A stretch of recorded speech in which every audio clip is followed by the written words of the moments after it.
Samuel, इसी के साथ आईटी सेक्टर पर भी आपका व्यू मैं जानना चाहूंगी। डाउनसाइड एक्शन आईटी सेक्टर में हमने देखा जरूर, उसके ठीक बाद आईटी सेक्टर ने नतीजों से ठीक पहले, रिजल्ट सीजन शुरू होने से ही पहले एक कमबैक प्लान किया। Larger IT players, mid cap IT कंपनियों में अच्छा खासा एक्शन था और अब टीसीएस के नंबर्स आए और यहाँ से आगे आज एचसीएल टेक्नोलॉजीज के नतीजे आने वाले हैं।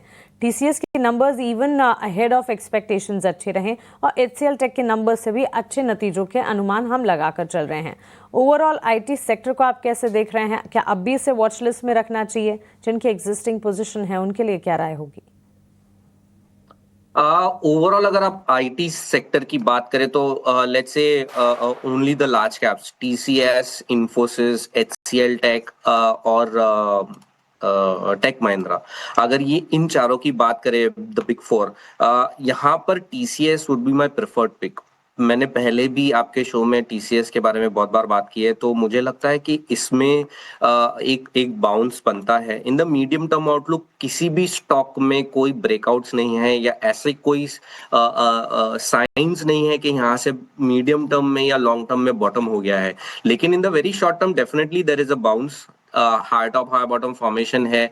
बहुत सारे स्टॉक्स ऐसे हैं, इन्फोसिस है 2040 डेली मूविंग एवरेज के ऊपर चल रहा है, लेकिन टीसीएस में मुझे लगता है कि जो गिरावट आई है ओवरऑल वहां पे 2900 के आसपास बहुत ही क्रूशियल सपोर्ट्स है और वहीं से बाउंस किया है ये स्टॉक ने। तो मुझे लगता है कि ऊपर में 3200 और दूसरा 3400 ये टारगेट्स बन सकते हैं, लेकिन ये शॉर्ट टर्म ट्रेडिंग पिक्स नहीं है। ये कोई शॉर्ट टर्म ट्रेडिंग नहीं है, ये आपको पोजिशनली होल्ड करना है और पोजिशनली अगर आप रखें तो ऊपर में आपको एक अच्छा बाउंस प्ले करने मिलेगा ऑन द आईटी साइड। लेकिन अगर आप ओवरऑल बात करें तो this is just a bounce. मैं ये नहीं एक्सपेक्ट कर रहा हूं कि यहाँ से एक मीडियम टर्म और लॉन्ग टर्म बॉटम बन गया है और यहाँ से बहुत अच्छी रैली देखने मिलेगी।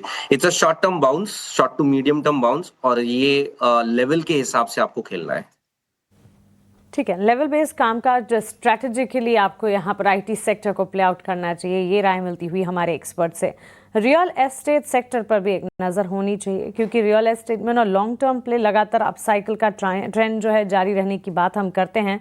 अब यहाँ से आगे रियल एस्टेट कंपनीज के भी नतीजे आएंगे और नतीजों से ठीक पहले हम देख रहे हैं क्वार्टरली अपडेट्स तो आ ही रहे हैं और साथ ही न्यूज़ फ्लोज भी हैं। सोमल, दो स्टॉक्स हैं, प्रेस्टीज एस्टेट गाजियाबाद में 2200 करोड़ में 620 यूनिट कंपनी ने लॉन्च किए हैं। तो बिजनेस डेवलप किया है कंपनी ने, लगातार सेल्स की बात भी होती है प्रेस्टीज एस्टेट के लिए।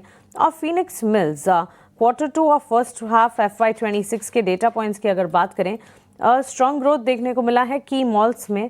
कंपनी कह सकते हैं कि इनर रियल एस्टेट बास्केट एक अलग सेगमेंट से भी ताल्लुक रखती है। मॉल